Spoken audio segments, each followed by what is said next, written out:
welcome back to my channel. Nah, jadi di video kali ini aku akan sharing pengalaman tentang medical check up dari salah satu proses Global Korean Scholarship. Jadi kalau mau tahu gimana sharingnya, lanjut aja ke video selanjutnya.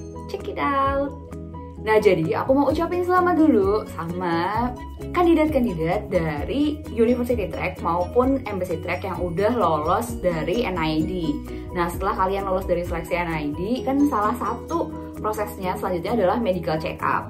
Nah, medical check up-nya sendiri, kalau misalnya kita lihat, kita itu harus mensubmit medical check up dari licensed dokter, jadi dokter yang udah tersertifikat atau physicians di hospital regional, lokal, dan mensubmit official medical examination, nah itu ada formnya, dan laboratory evidence, jadi untuk hasil labnya yang secara resmi dikeluarkan oleh rumah sakit atau medical clinic. Jadi kalau misalnya di daerah kalian nggak ada rumah sakit yang besar atau labnya nggak memungkinkan, nah itu bisa di medical clinic juga. Nah, aku sendiri, aku itu di medical clinic di Kediri, karena waktu itu aku jauh tuh dari Surabaya atau Jakarta, jadi aku di Kediri medical clinic, dan itu waktu itu aku harganya tuh 1 juta untuk keseluruhan check up-nya. Nah, tapi kalau misalnya kalian di Jakarta, misalnya mau ke Medistra, yang ke rumah sakit yang direkomendasikan oleh Kedutaan Besar Korea, itu kalian bisa ke sana, dan itu harganya di Jakarta tuh sekitar 2,1 juta. Jadi memang lumayan banyak investasi untuk medical check up-nya, tapi tenang aja karena semuanya itu dicek, jadi kalian bisa tahu kalian itu udah sesehat apa. Nah, terus yang paling pengen aku sharing adalah gimana sih cara isi dari official medical examination-nya. Nah, ini adalah form dari official medical examination yang harus diisi oleh dokter yang sudah terlisensi. Ini adalah contoh dari official medical examination aku. Nah, kenapa aku pengen sharing adalah karena waktu itu kan aku di Kediri kan, jadi waktu itu dokternya masih nggak terlalu lancar bahasa Inggrisnya. Jadi waktu ketika ngisi masih bingung isinya gimana. Nah, waktu itu aku jadi juga kebingungan kira-kira isinya apa, dan akhirnya aku tanya ke grup itu kan cara ngisinya gimana. Nah, sekarang kan aku udah tahu cara ngisinya gimana, jadi aku pengen di-share ke kalian. Nah, ini adalah official medical examination-nya, jadi kalian tinggal tulis nama kalian, terus habis itu gendernya, cewek atau cowok, terus habis itu date of birth, kalian lahirnya kapan, terus sama nationality, pasti bisa kan Indonesia. Nah, terus habis itu kan personal information yang pertama. Yang kedua adalah physical examination. Nah, di sini kalian mulai dari blood pressure. Nah, ini kalian tekanan darahnya itu berapa. Nah, itu silostiknya itu biasa biasa klinik pun pasti tahu berapa mmHg-nya.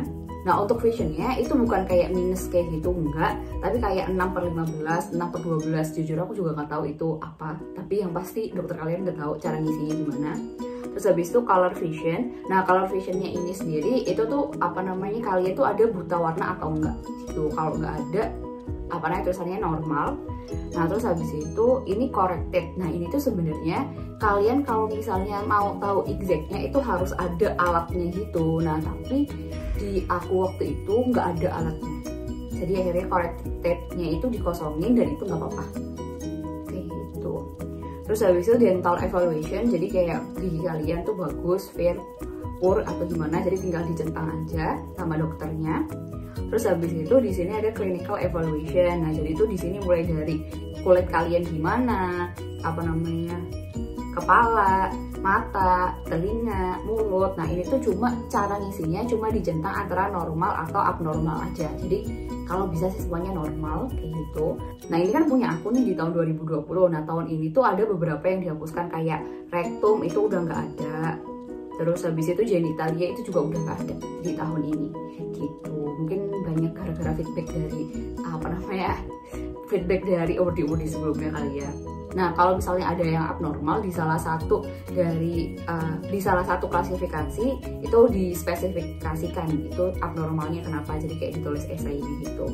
Terus habis itu chest X-ray examination. Nah, itu ditulis tanggalnya kapan, terus habis itu findingnya itu kan normal kah atau ada yang abnormal, itu kalau abnormalnya gimana gitu. Jadi kalau misalnya semuanya normal sih mostly tulisannya tuh dicentang normal kayak gitu aja. Nah, ini ada yang sedikit susah, yaitu di laboratory examination yang nomor 4. Nah, ini kalau misalnya hemoglobin, nah itu tulisannya tuh kayak gitu, berarti 14,0 gm per dl. Aku nggak tahu itu apa, tapi ini berarti angka, isinya tuh angka. Terus habis itu urinnya SG, nah itu tuh di laboratorinya hasilnya itu ada tulisannya SG berapa. Nah itu tinggal ditulis aja misalnya 1020 kayak gitu. Terus habis itu untuk sugarnya itu ada negatif atau enggak. Nah itu juga ada tulisannya. Terus habis itu ada mikro. Nah itu sebenarnya baiknya kalau mikro tuh negatif juga. Jadi maksudnya mikro di sini adalah adanya bakteri di urin kalian. Jadi kalau misalnya kalian kayak aku nih, kayak apa namanya, sering banget buang air tapi kan kayak ditahan gitu kan. Nah kalau ditahan itu bisa menyebabkan banyaknya bakteri yang positif. Nah aku di sini positif, tapi itu ternyata nggak masalah kok. Jadi meskipun di sini ada yang positif itu nggak masalah. Terus habis itu ada hepatitisnya. Nah hepatitis B ini itu jawabannya tinggal reaktif atau non reaktif aja kayak gitu. Nah hepatitis pun juga kayak gitu sih, diusahakan jangan sampai reaktif kayak gitu. Jadi kayak ngelihatin kita sehatnya di situ. Terus habis itu stool ova dan parasit test. Nah ini tuh emang yang feses itu kalian bakalan dicek fesesnya gimana. Itu kalau misalnya kalian normal, tulisannya bakalan normal aja. Terus habis itu serological test for syphilis. Nah ini syphilisnya ada atau enggak. Nah ini aku non reaktif. Kalau misalnya penyakit yang berat-berat kayak misalnya syphilis, hepatitis, DRAP, nah kayak gitu jangan sampai ada yang positif gitu. Terus habis itu, nah di sini kalian bisa milih antara TB, PE atau drug test. Nah aku sendiri milihnya drug test dan itu semuanya ada MA, COC, OP, sama THC. Nah itu semua negatif kayak gitu. Terus habis itu in my opinion his or her condition, nah itu bisa dicentang aja, tinggal excellent, good, fair atau poor. Nah di situ di bawahnya akan ada tanggal. Terus habis itu tulis aja tanggalnya. Terus habis itu MD itu berarti nama dokternya siapa. Terus habis itu signature, tanda tangan gitu. Terus habis itu ada hospital dan contact information. Nah itu tinggal hospitalnya namanya apa, terus nomor teleponnya berapa, terus tinggal di stempel aja. Nah kalian semua ini nanti tinggal official medical examination-nya kalian scan, terus habis itu sama hasil labnya kalian scan, dijadiin satu PDF, terus di-email ke mereka.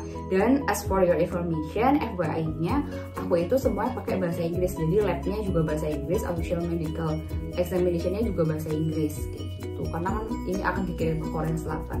Nah itu tadi adalah cara gimana sih kalian harus ngisi official medical examination-nya kayak gimana. Jadi aku mau ngeringkas lagi ya. Yang pertama adalah untuk medical check up itu nggak harus di rumah sakit. Kalaupun kalian adanya medical clinic itu nggak masalah gitu kan. Misalnya kalian medical clinic lebih murah, nah itu nggak masalah sama sekali. Nah terus habis itu nomor 2 adalah untuk hasil lab, untuk medical examination itu aku sendiri pakai bahasa Inggris gitu. Jadi bukan bahasa Indonesia. Nah tapi kalau misalnya kalian mau ngecek lebih jelasnya lagi kayak NID, misalnya bener-bener nih di kota kalian nggak ada sama sekali yang bisa bahasa Inggris, jadi mungkin bisa langsung ditanyakan ke NID, bisa langsung email boleh atau enggaknya. Terus habis itu yang ketiga adalah meskipun nih di dalam official medical examination kalian, kayak aku tadi kan aku minus, mata aku minus, terus habis itu di urin aku ada positif di bagian mikrobakteri, itu tuh nggak masalah asalkan bener-bener yang minor gitu. Nah jadi nggak akan ganggu kalian ketika kalian melanjutkan studi nantinya kayak gitu. Jadi misalnya kayak ada yang nanya, kak mata minus boleh nggak, kak ini kayak itu boleh nggak, yang hal-hal kayak gitu itu sebenarnya nggak masalah asalkan kalian jangan sampai ada yang reaktif kayak di hepatitis B, terus habis itu di syphilis, di tes narkoba. Nah hal-hal yang gede kayak gitu yang di laboratory examination itu jangan sampai ada yang positif di situ aja gitu. Nah jadi sekian video kali ini, semoga bermanfaat, sampai jumpa di video selanjutnya, bye bye.